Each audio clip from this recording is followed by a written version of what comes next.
Axis fund house का new fund offer axis value fund launch हो चुका है।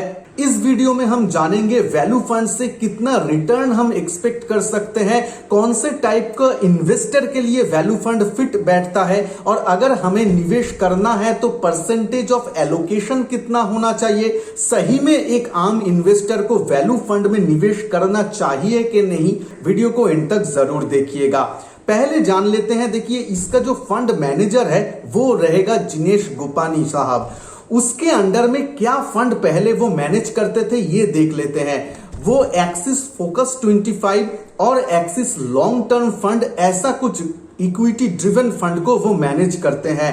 आप जानते हैं एक्सिस फोकस 25 फंड अपने आप में एक बहुत ही अच्छा फंड है जो सालों दर साल बेंचमार्क को बीट भी किया है और एक अच्छा रिटर्न लेके इन्वेस्टर को दिया है। तो फंड मैनेजर के ऊपर तो भरोसा बनता है, लेकिन वैल्यू फंड हिस्टोरिकली कितना रिटर्न हम लोगों को निकाल के दे सकता है, ये प्रश्न का जवाब ढूंढते हैं। उसके लिए मैंने जो ऑलरेडी लिस्टेड वैल्यू फंड्स बाजार में मौजूद है और जिसका ट्रैक रिकॉर्ड भी अच्छा है वो सब फंड को देखने का कोशिश किया। आज के दिन में ICICI value discovery fund, UTI value fund, Nippon India value fund, ऐसा कुछ वैल्यू ओरिएंटेड फंड मौजूद है।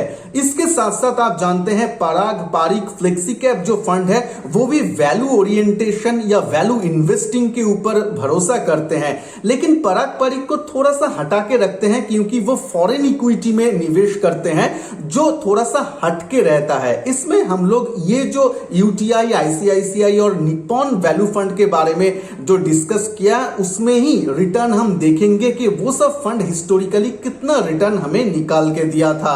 अगर ये सब फंड का एवरेज रिटर्न 3 इयर्स और 5 इयर्स में हम लेते हैं तो 3 इयर्स में हम लोगों को देखना पड़ेगा कि 13 से लेके 15% तक सीएजीआर रिटर्न हम लोगों को वैल्यू फंड निकाल के देता है और अगर 7 इयर्स में देखेंगे तो वही रिटर्न 12.5 से 15% तक जाता है, जो आज का डेट में जब मार्केट थोड़ा सा अच्छा है उस टाइम का रिटर्न है। इस रिटर्न को थोड़ा सा अच्छा से समझने के लिए और फ्यूचर में कैसा रिटर्न हो सकता है जानने के लिए थोड़ा सा वैल्यू इन्वेस्टिंग क्या है वो जान लेते हैं। देखिए जो फंड ये वैल्यू इन्वेस्टिंग के तहत काम करता है वो लोगों का पोर्टफोलियो में अगर आप स्टॉक्स देखेंगे तो ज्यादातर वैल्यू स्टॉक्स रहता है जिसका वैल्यूएशन आज बहुत कम है, लेकिन वो स्टॉक में या कंपनी में पोटेंशियल है, आगे जाके ग्रोथ भी बढ़ेगा उस कंपनी का, उसके साथ साथ प्राइस भी बढ़ेगा।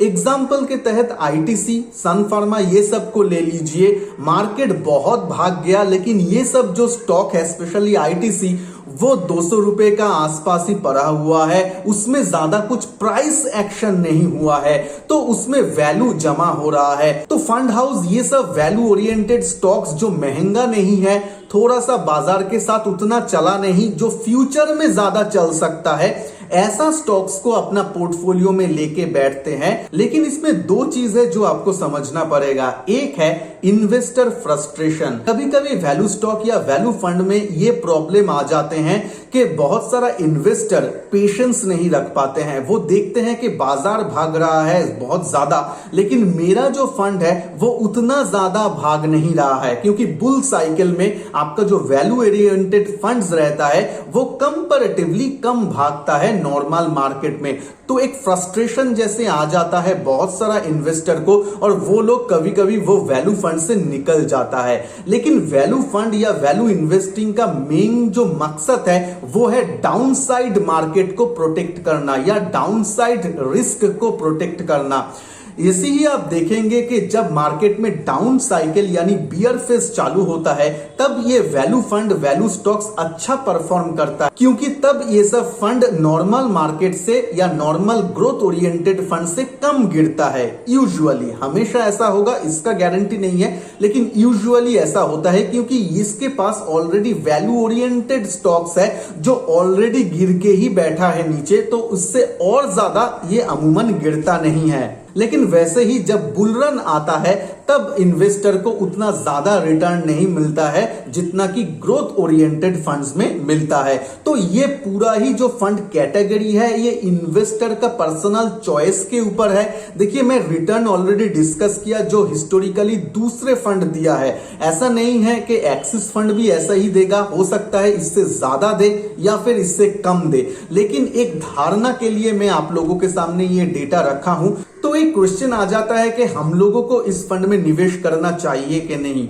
तो देखिए, वैल्यू ओरिएंटेड इन्वेस्टिंग अगर आपको पसंद है तो ही आप इसके साथ जाइए। अगर आपके पास वो पेशेंस है जिसके बारे में बोला मैं, धैर्य है, मार्केट जब ऊपर जा रहा है, अगर आपका फंड अंडर परफॉर्म कर रहा है, उससे भी आप विचलित ना होके बने रह सकते हैं अपने इन्वेस्टमेंट में, उस टाइप का अगर आप इन्वेस्टर है तो ही वैल्यू ओरिएंटेड या वैल्यू फंड के साथ जाइए। नहीं तो नॉर्मल ग्रोथ ओरिएंटेड जो फंड्स है, जो normal flexi cap, large and mid cap, जो ग्रोथ ओरिएंटेड फंड है उसके साथ ही बने रहे। और अगर आप 20s में है, 30s में है, एकदम शुरुआत कर रहे हैं, एकदम अर्ली स्टेजेस में है, आपका गोल लॉन्ग टर्म के लिए है, तो आप आराम से ग्रोथ ओरिएंटेड फंड के साथ जा सकते हैं। उसमें वैल्यू ओरिएंटेड फंड उतना ज्यादा वैल्यू एड आपका पोर्टफोलियो में नहीं करेगा। एक्सिस वैल्यू फंड में एग्जिट लोड भी है।